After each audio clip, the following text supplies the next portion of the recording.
Welcome to Kenton's videos. Enjoy the video. You begin by confirming prerequisites: Flutter SDK, Android Studio, and Firebase CLI installed, plus an Android device or emulator. Next, create a new Flutter project with Flutter Create My App and open it in Android Studio. This gets your workspace ready. Then adjust Android/app/build. Gradle. Set Android X support and Min SDK version to 21 or higher so Firebase dependencies work. Once done, you're ready to add platform-specific Firebase configuration files and continue to the console setup. You now register the Android app in the Firebase console. Enter the exact Android package name and include the SHA-1 key if you plan to use authentication or dynamic links.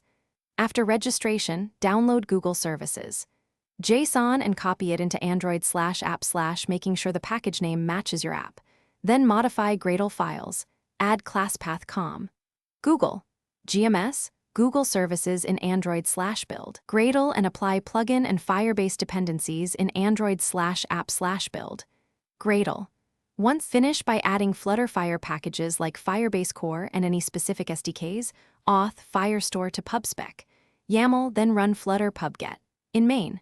Dart initialize Firebase, call widgets Flutter binding. Ensure initialized, then await Firebase. Initialize app before run app. Once initialized, implement a small test, sign in or a read/write and run the app on a device. If something fails, verify Google Services. JSON placement, package name, SHA-1, Gradle plugin versions, and check Logcat for dependency or initialization errors as your main troubleshooting tip. Thanks for watching. Consider subscribing if we helped you.